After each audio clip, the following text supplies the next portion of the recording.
Hi everyone, we're here today with our first Author of the Week interview. The Author of the Week this week is Clemency Crow, showing here. Now before we start with the questions, I'm going to give Clemency a quick opportunity just to introduce herself to you. Okay, I'm Clemency Crow. I'm an author and a primary school teacher. I write mostly middle grade fiction, mostly fantasy adventure sort of books, because that's what I really like to read and the age range that I know very well because of my job, my teacher job. So at the moment it's actually the Easter holidays, but we had 1 week before the holiday where of course we were working from home because of the coronavirus, and I have to say I did get some writing done then. I've not got any really done in the holiday because I've had time to write. But I did get some writing done when we were working from home, obviously in the evenings. And I'm also serialising the first draft of a new book called The Llewellyn for my class because they don't have a class novel. Now after I started doing that, a lot of publishers very kindly said that teachers could video themselves doing it. I didn't realise at the time that they would do that, so I decided to write a whole new one. So I write middle grade fiction mostly because of the kids in my class, but also because it's really what I like to read. Thank you very much. Now, the way it's going to work is we have 7 questions. 6 of them I gave Clemency a little heads up about, so she has an idea what's coming, and then the final one, the 7th one, she has no idea what to expect. So we'll have to see how different that answer is compared to... Probably a lot of ums and ahs. So the first question, Clemency, middle grade can cover a huge range, both age and genre. Do you have a way to choose what you fit into your books? I think most of it is what I like to read, if I'm honest.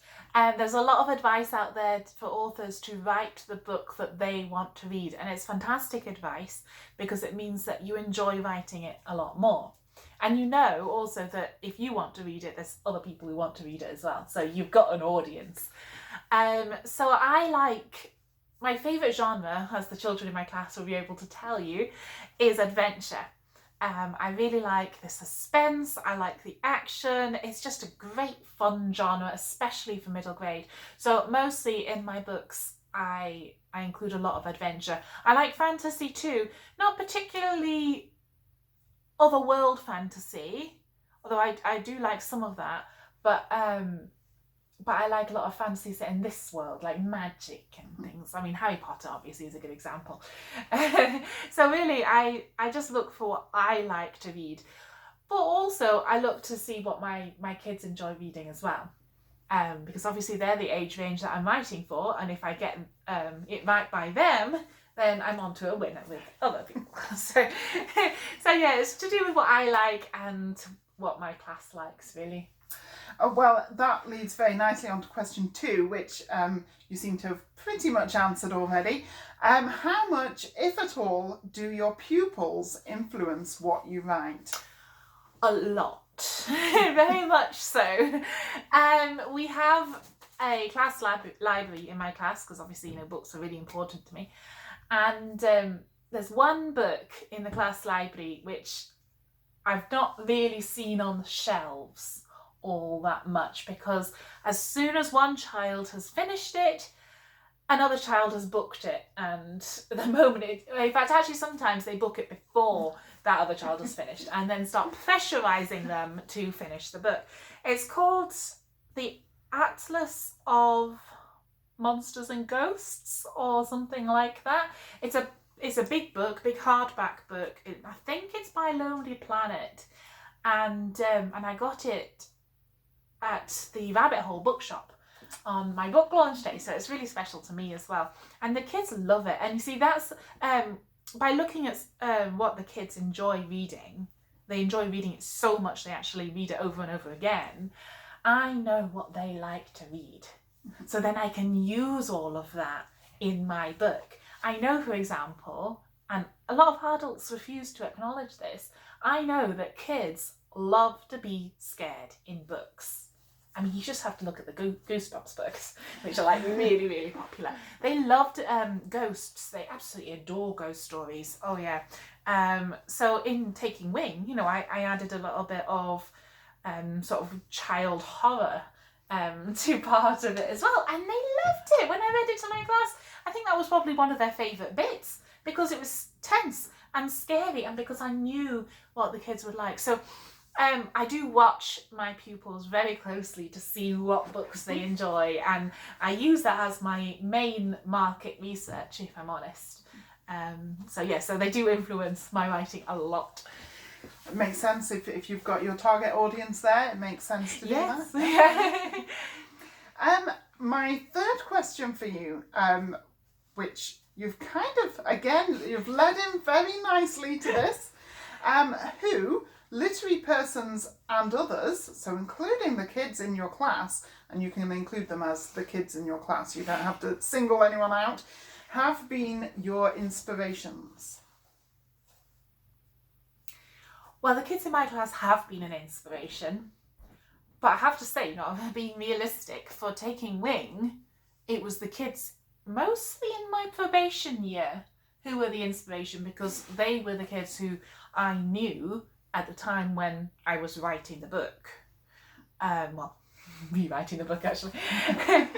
But yeah, so obviously, you know, being a teacher, classes change. There are individual children who I've kind of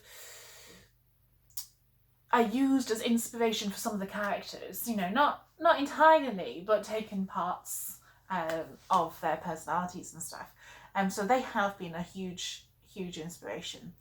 As far as author-wise, I mean, my favourite author used to be Alan Garner, and he was a huge inspiration because he used to write, well, he still does probably, I don't know. He writes middle grade fantasy, and I used to love The Moon of Gone Wrath, particularly that one. I liked The Weird Stone of Weisengamen too.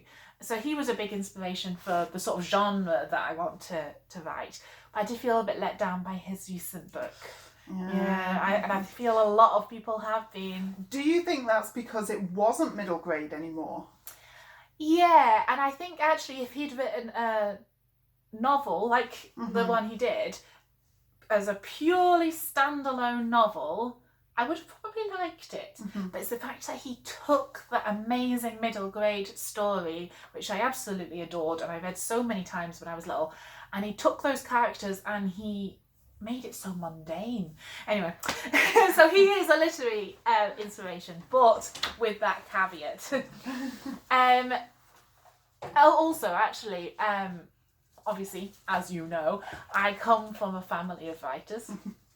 So you, my sister, my other sister Judith, my other sister Holly is also a writer, my other sister Lydia is also a writer, my brother Alex, and my mum, and Dad has to put up with us all. But no, everyone in my family is a huge inspiration to me from an author point of view. From I'm making a business as a publisher and an author point of view. They are, you know, probably my biggest inspiration from that side. Plus also when we have our story nights, that's a big inspiration too. Well, we might come on to that later on. Oh, okay. Yeah. Are there any people outside the literary sphere and your class who have been an inspiration? Outside the literary sphere, it's really difficult to say. I mean, I would say I watch a lot of AuthorTube videos, but that's still literary. I feel like you're leading me with this, and I should say something because I've forgotten somebody. And I do feel actually that I have missed a lot out. But if it comes back to me, we can go back to this question. Okay, we'll move on to question 4 then.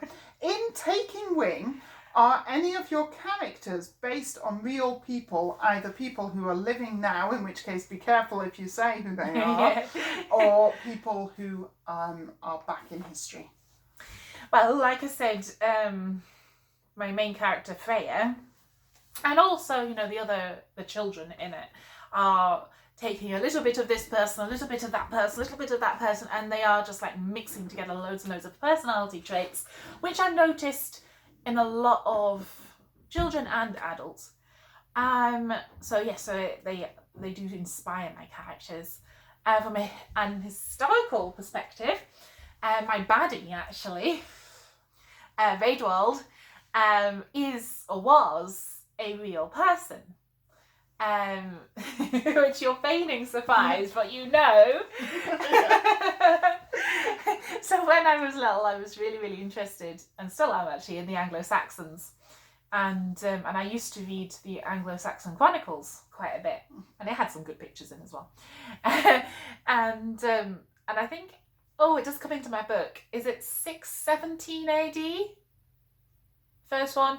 There's just a very small entry about how this King Raedwald had killed Ethelfrith, another king, and taken his kingdom or something. And that is basically the prologue, the chapter 1 of my book. So I'm not giving away any spoilers or anything, but yeah, that's what happens in chapter 1. So he is or was a real person, which is why he has such a tricky name to say. And I did think about changing the spelling to Redwald instead of Raedwald. But I thought, no, because kids need to learn how to say Anglo-Saxon names, don't they? Exactly. But that's why some of the characters in my book do have tricky names, because they are actually real people. So was it just Redwald, or? Well, Ethelfrith as well, but he dies in the first chapter. Yes. But I think actually Ethelfrith's son, Eanfrith, was also a real person. Okay. Who I only found out about 2 years ago, possibly, because Judith, another sister, got me a new copy. It was Judith, wasn't it? A new copy of the Anglo-Saxon Chronicles, which had the family tree at the back. So I was able to actually see who Ethelfrith's son was. So I changed his name to Eanfrith, which is actually what he was called. Yeah. So a few real people. So question 5. Is there a genre, except for middle grade, that you would like to write in? And I've already told you, when I looked at the questions, that middle grade isn't exactly a genre. It's an age range. See, I like fantasy adventure. But I suppose, actually, if we're talking about age ranges, I wouldn't mind being able to write young adult. I can't seem to do it, if I'm honest. There's a lot of angst involved in young adult, and I can't be doing with that, if I'm honest. And I would actually really like to be able to write adult books. But it's just, I've tried, and I usually get a first chapter or so, but then it starts to be a bit more middle grade-y again. But what I would really like to write, if not middle grade, is an adult adventure, like a sort of treasure adventure, like a proper swashbuckler. Oh, that's good. Yeah. I love those sort of books, and actually I love those sort of films as well. So like a book like National Treasure is a film, but that sort of thing. That's what I quite like to write, but from an adult's point of view, because I do write a lot of adventure, but from children's point of view. But I would like to give that a go. I do find though adults, I don't know what it is. It's like a sort of mental block. I think maybe because I'm not an adult actually. In here. Yes. Yeah. I can't write adult books because I don't understand adults. I understand children, not adults. So the final question that you know what it is, do you have any unusual writing habits? So you mentioned story days earlier. That's what you're getting at. Yeah. Well, I suppose that is unusual, really. Yes, so because we are all authors, what we do, and Judith as well, is we have story days. And a story day is when we all sit down at table and we write our story. Now, usually it's our story, which is like our main story. So Ginny has her epic fantasy, don't you? 10 books coming soon. We want to hear about yours though. Oh yeah, sorry. Okay, right, fine. Well, I kind of fluctuate. I used to write The Rule of the Unicorns. More coming tomorrow. Then that was when I was like 12 or something, and then I started writing my Drandle story, which I've tried revisiting, but it just hasn't worked yet. And then I started writing Taking Wing, and that took me quite a while. And that took wing. It took wing, yeah, it did, and it got published, and therefore took wing. And now I'm at a bit of a pickle because I don't know what to write for story day. I mean, the obvious one would be book 3 of Taking Wing. That is the obvious one, it's true. But I don't know what's going to happen. Book 2 is currently completely done in its first form, so yeah. And we don't edit on story day. You know, it is just pure fun writing. And usually see after story day, so going back to the question, getting back to the question, after story day, the night time is called story night, obviously. And that is when we read each other's books, each other's stories that we wrote that day. So I usually read yours, don't I? And you usually read Judith's. Yeah. And Jude always reads mine. And we read it out to each other. And do you know what? It is really nerve-wracking, but fantastic. Brilliant thing to actually hear someone else reading your story. Because you might think that, you know, actually I didn't mean it to sound quite like that, or that's not how I imagined that character to sound. But you've got to remember that you are not going to be reading your story to every single reader around the world. They are going to have their own voices to put to it. So it is really nice hearing another voice read your story. So I would recommend it if you have all the friends or family, like I do, which are my friends, and you all write stories and you don't mind sharing them. I would really recommend getting each other to read them out loud, because it is one of the best, most nerve-wracking, but best things that you can do. So, yeah, so I suppose that's my unusual writing habit, story day and story night. But they're so fun. They're great. In fact, we need another one. Yes, it's high time, it's true. Okay. Right, so we are now coming on to the mystery question, the one which Clemency has no idea what it is going to be about. Now, I'm going to actually give Clemency this. It's a cushion. And I'm going to ask her to hold it over her face for a moment. Okay. While I show you something. No peeking. Okay, so look at this. And I'll just hide it away again. Now, you can take the cushion off. So I have to guess what. At the start, when you were just introducing yourself and what you've been up to in terms of writing, you mentioned the Llewellyn story that you're serialising for your class. Now, it has been pointed out to me that you are not only a very good author, you're also very good at storytelling and bringing things to life. And by so doing, you encourage things to grow, like people to grow into who they're going to become. When would you say you realised that telling stories was important to development? Well, this is an interesting one actually, because I think it goes back a long way before I decided to become a teacher. Because I was getting it from the other side. You know, I was having stories told to me that was helping my development. And, you know, as you know, Mum used to serialise books for us, one of which being The Children of Green Now, which we have every single Christmas and is brilliant. And that has had a huge impact on the person that I've become.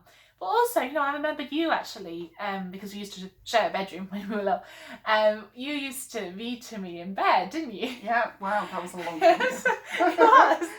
But you used to read, well, you read me all sorts actually. You read, well, you tried reading The Wheel of Time. Yeah, it was a good attempt. It was a good effort to get me into it, but yeah. Yeah, you did that. You read me The Three Musketeers, half of it. Yeah, you didn't like Athos enough. You just, but I liked the story anyway. Also, you read me your story, and that was what I really, really loved. I mean, I liked you reading these stories anyway, but your story was special, wasn't it, really? Yes, because it was written for you. Yeah, which is nice. And that has had a fantastic impact, actually, on me as an author.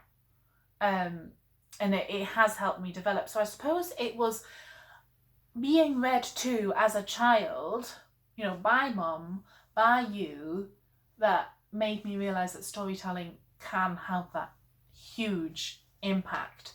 And actually for ages, because of that, I always measured my stories against yours. Which wasn't fair because you were much older and well, yours are very good. Oh, thank you. But yeah, so it has had a fantastic impact. But now you see, I can see other people's stories, not necessarily mine, but other authors' stories having an impact on the children that I teach as well. So it's kind of like a cycle, and it's turned a full circle because I'm telling the kids these stories and they're developing through them as well, which is lovely. In fact, I actually do have in my class a budding author, someone who I'm pretty sure will be on the shelves not too long, you know, their books, their name, and I really hope that she sees the impact of storytelling on other people as well, because it's a really powerful thing. So yeah, does that? Well, it's not quite as young as I was expecting, so I'm going to give you this now, and I would like you to tell everyone what the story behind it is. Aww. Where did you find this? Do you know what? I was thinking about this picture the other day because we planted, or Judith sowed sunflowers at the allotment. Oh, yeah. We used to have sunflower growing competitions. I bet people still do, actually. In fact, I know they do, because there's a wick sunflower thing at the moment. Yeah, so we used to have competitions to see who could grow the tallest sunflower. And obviously, you know, if you talk to your plants, you tell them stories and stuff, then they grow taller. So that's exactly what I did. How old is that? And, well, I would say, looking at that, two, I think?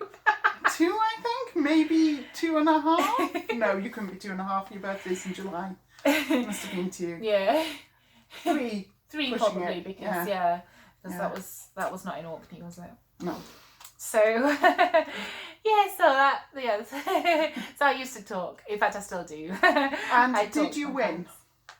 I can't remember. You did. Did I win? Yeah. Well, there you go then. It well, works. I just remember. If I win anything, I don't stop talking about it for the rest of my life. I win. So you see, talking to things like storytelling and stuff does work, even on plants. And in fact, I actually still do that. I was sowing seeds earlier today and I was talking to them because that's what you do, isn't it? Oh, that's lovely. Oh gosh. Oh, that was a lovely mystery question. Thanks very much. Well, thank you, Clemency. Is there anything else you would like to say to your audience? Well, thank you for listening for, 24 minutes? Wow, you know how to talk. I do. Next week, in fact tomorrow, let's start with tomorrow, I will be making an exciting announcement, read dates, and it's to do with the Rule of the Unicorn story, which I talked about earlier, which I wrote when I was 12, maybe younger, I don't know. I think younger, actually. Yeah, I was at primary school, wasn't I? Yeah, I was at primary school, so probably about 10 or so. So I will make an exciting announcement about that. Also, next week, is I'm handing over the baton of Author of the Week to my mum, Susan Crow, who has a book coming out actually on Monday. So it's so exciting. It's a nature writing book, and you'll be hearing so much about it next week. So please make sure, in fact, actually the best thing you can do, subscribe to our channel. And I think next to the subscribe button, there's a little bell. If you press that and click all, it sends you an email whenever we upload a new video. So please do that, because it will be lovely to keep in touch. Feel free to comment below. And thank you for listening. And thank you, Ginny, for such awesome questions. And thank you for answering them so well, Clemency. No, I've written you questions. When are we doing that? That's last week. Oh, okay, right. So thank you so much. Oh. And I see someone else is trying to come in, so bye for now. Bye-bye.